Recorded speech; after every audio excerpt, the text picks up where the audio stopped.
Hello നൻബൻസ്, എല്ലാവർക്കും mister നന്ദുടെക്കിന്റെ മറ്റൊരു വീഡിയോയിലേക്ക് സ്വാഗതം. നൻബൻസ്, ഇന്ന് ഞാൻ പറയാൻ വന്നിരിക്കുന്നത് കുറച്ച് ടെക് ഫാക്ടേഴ്സ് ആണ്. നമ്പർ 1, നമ്മളെ ഈ ബ്ലൂടൂത്ത് എന്ന പേര് എങ്ങനെ വന്നെന്നറിയോ?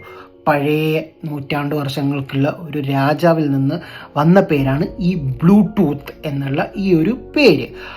നമ്മുടെ ഈ ഫോൺസുകളിലും പിന്നെ ഈ ബ്ലൂടൂത്ത് കണക്ട് ചെയ്യുന്ന സംഭവങ്ങളെല്ലാം ഉണ്ടല്ലോ, അതിലുണ്ടായത് പണ്ട് 1997 ഇന്റർനെൽ നോക്കിയോ എറിക്സൺ എന്ന കമ്പനി ചേർന്ന് ചെറിയൊരു ദൂരിൽ നിന്ന് കണക്ട് ചെയ്യാൻ വേണ്ടിയിട്ട് ഒരു സാങ്കേതിക വിദ്യ ക്രിയേറ്റ് ചെയ്ത് അതിനൊരു പേര് വേണമായിരുന്നു.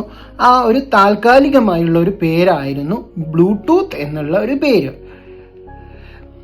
10ാം നൂറ്റാണ്ടിലെ സ്കാൻഡിനോവിയോ രാജ്യങ്ങൾ ഒന്നിപ്പിച്ച ഹെറാൾഡ് ബ്ലൂടൂത്ത് എന്ന് പറഞ്ഞ രാജാവ് ഉണ്ടായിരുന്നു. അവരെ ഓർമ്മയ്ക്കായി ഇന്ത്യൻ എഞ്ചിനീയറായ ജിം കാർട്ടച്ച് ആണ് ഈ പേര് നിർദ്ദേശിച്ചത്.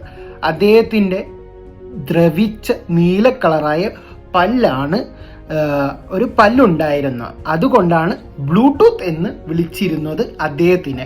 അതുകൊണ്ടാണ് ഇതിന് ഈ ഒരു ഡിവൈസിനും അദ്ദേഹത്തിന്റെ ഓർമ്മയ്ക്കായി ബ്ലൂടൂത്ത് എന്നുള്ള പേര് കൊടുത്തത്.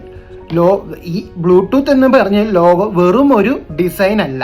ഹെറാൾഡ് ബ്ലൂടൂത്ത് രാജാവിന്റെ പേരിന്റെ ആദ്യ അക്ഷരം വരുന്ന 2 പുരാതന സ്കാൻഡിനോവിയോ അക്ഷരങ്ങളാണ് ഇത്. സോ ഇവരെ 2 ലോകവും കൂട്ടിച്ചേർന്ന് ഉണ്ടാക്കിയതാണ് ഈ ബ്ലൂടൂത്ത് എന്നുള്ള പറഞ്ഞ ഈ ഒരു സംഭവം. സോ ഗൈസ്, വീഡിയോ ഇഷ്ടപ്പെട്ടെങ്കിൽ ഇതേപോലെ ടെക് ഫാക്ടേഴ്സിന് വേണ്ടിയിട്ട് ഇപ്പോൾ തന്നെ ചാനൽ സബ്സ്ക്രൈബ് ചെയ്യാൻ മറക്കരുത് ഫ്രണ്ട്സ്. അപ്പോൾ ഗുഡ് ബൈ.